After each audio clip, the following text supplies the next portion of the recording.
ओम गण गणपते नमः। आप सभी को वैशाख संकष्टी चतुर्थी व्रत की हार्दिक शुभकामनाएं। भगवान गणेश की कृपा आप पर और आपके पूरे परिवार पर हमेशा बनी रहे। आइए आज के वीडियो में हम वैशाख संकष्टी चतुर्थी व्रत कथा का श्रवण करेंगे। हिंदू धर्म में हर महीने की कृष्ण पक्ष की चतुर्थी तिथि को संकष्टी चतुर्थी का व्रत रखा जाता है। इस दिन प्रथम पूजनीय भगवान गणेश और चौथ माता की आराधना की जाती है। वैशाख महीने में पड़ने वाली संकष्टी चतुर्थी को विकट संकष्टी चतुर्थी के नाम से जाना जाता है। इस दिन विधि पूर्वक भगवान गणेश जी और चौथ माता का व्रत करने से जीवन के सभी विकट यानी कठिन से कठिन संकट भी दूर हो जाते हैं। और इस व्रत में जितना पूजा करना आवश्यक होता है उतना ही आवश्यक कथा का श्रवण करना भी होता है। तो सच्चे दिल से भगवान गणेश जी और चौथ माता की कथा का श्रवण अवश्य करें। आइए सबसे पहले हम विघ्न विनाशक गणेश जी की कथा का श्रवण करेंगे। प्रेम से बोले गणेश जी महाराज की जय। एक बार पार्वती जी ने गणेश जी से पूछा, वैशाख महीने के कृष्ण पक्ष की जो संकटा नामक चतुर्थी कही गई है उस दिन किस गणेश की किस विधि से पूजन करना चाहिए और उस दिन भोजन में क्या ग्रहण करना चाहिए। गणेश जी ने उत्तर दिया, हे माता, वैशाख कृष्ण चतुर्थी के दिन व्रत करना चाहिए। उस दिन वक्रतुंड नामक गणेश की पूजा करके भोजन में कमल गट्टे का हलवा लेना चाहिए। हे जननी, द्वापर युग में राजा युधिष्ठिर ने इस प्रश्न को पूछा था और उसके उत्तर में जो कुछ भगवान श्री कृष्ण ने कहा था मैं उसी इतिहास का वर्णन करता हूँ। आप श्रद्धा युक्त होकर सुने। हे राजन युधिष्ठिर, इस कल्याणदात्री चतुर्थी का जिसने व्रत किया और उसे जो फल प्राप्त हुआ मैं उसे ही कह रहा हूँ। प्राचीन काल में एक रंतिदेव नामक प्रतापी राजा हुए हैं। जिस प्रकार आग तृण समूहों को जला डालती है उसी प्रकार वे अपने शत्रुओं के विनाशक थे। उनकी मित्रता यम, कुबेर, इंद्र आदि देवों से थी। उन्हीं के राज्य में धर्मकेतु नामक एक श्रेष्ठ ब्राह्मण रहते थे। उनकी दो स्त्रियां थीं। एक का नाम सुशीला और दूसरी का नाम चंचला था। सुशीला नित्य ही कोई न कोई व्रत रहा करती थी। फलतः उसने अपने शरीर को कृश अर्थात दुर्बल बना डाला था। इसके विपरीत चंचला कभी भी कोई व्रत उपवास आदि न करके भरपेट भोजन करती थी। इधर सुशीला को सुंदर लक्षणों वाली एक कन्या हुई और उधर चंचला को पुत्र रत्न की प्राप्ति हुई।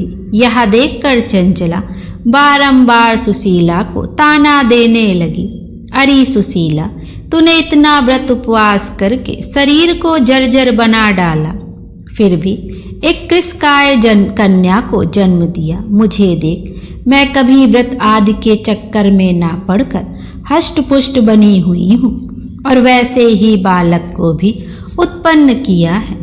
अपनी सौत का व्यंग्य बाण सुशीला के हृदय में चुभने लगा। वह पतिव्रता विधिवत गणेश जी की उपासना करने लगी। जब सुशीला ने भक्ति भाव से संकटनाशक गणेश चतुर्थी का व्रत किया तो रात्रि में वरदायक गणेश जी ने उसे दर्शन दिया।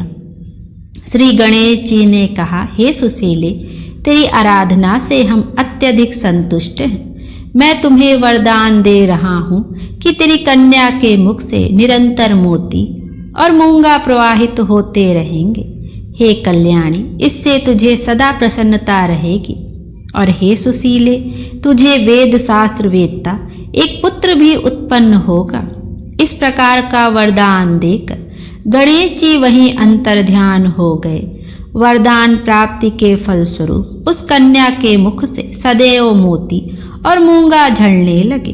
कुछ दिनों के बाद सुशीला को एक पुत्र उत्पन्न हुआ और तदंतर धर्मकेतु स्वर्गगामी हो गया। उसकी मृत्यु के अनंतर चंचला घर का सारा धन लेकर दूसरे घर में जाकर रहने लगी, परंतु सुशीला पति गृह में रहकर ही पुत्र और पुत्री का पालन पोषण करने लगी। उस कन्या के मुख से मोती मूंगा गिरने के फलस्वरूप सुशीला के पास अल्प समय में बहुत सा धन एकत्रित हो गया। इस कारण चंचला उससे ईर्ष्या करने लगी। एक दिन हत्या करने के उद्देश्य से चंचला ने सुशीला की कन्या को कुएं में ढकेल दिया। उस कुएं में गणेश जी ने उसकी रक्षा की और वह बालिका साकुशल अपनी माता के पास लौट आई। उस बालिका को जीवित देखकर चंचला का मन उद्विग्न हो उठा। वह सोचने लगी कि जिसकी रक्षा ईश्वर करता है उसे कौन मार सकता है। इधर सुशीला अपनी पुत्री को पुनः प्राप्त कर प्रसन्न हो गई। पुत्री को छाती से लगाकर उसने कहा, श्री गणेश जी ने तुझे पुनर्जीवन दिया है। अनाथों के नाथ गणेश जी ही हैं। चंचला आकर उनके पैरों में नतमस्तक हुई। इसे देखकर सुशीला के आश्चर्य का ठिकाना ना रहा। चंचला हाथ जोड़कर कहने लगी, हे बहन सुशीले, मैं बहुत ही पापनी और दुष्टा हूँ। आप मेरे अपराधों को क्षमा कीजिए। आप दयावती हैं। आपने दोनों कुलों का उद्धार कर दिया। जिसका रक्षक देवता होता है उसका मानव क्या बिगाड़ सकता है। जो लोग संतों एवं सत्पुरुषों को दोष देखते हैं वे अपनी करनी से स्वयं नाश को प्राप्त होते हैं।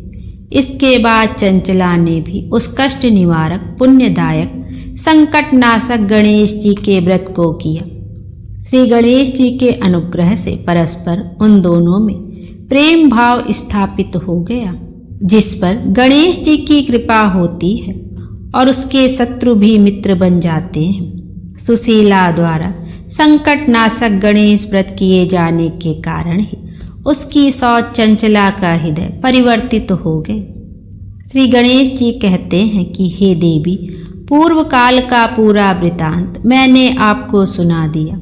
इस लोक में इससे श्रेष्ठ विघ्न विनाशक कोई दूसरा व्रत नहीं है। श्री कृष्ण जी कहते हैं कि हे धर्मराज, आप भी विधि पूर्वक गणेश जी का व्रत कीजिए।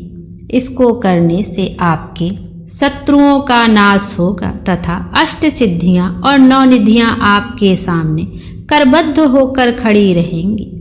हे धर्मपरायण युधिष्ठिर, आप अपने भाइयों, धर्मपत्नी और माता के सहित इस व्रत को कीजिए। इससे थोड़े समय में ही आप अपने राज्य को प्राप्त कर लेंगे।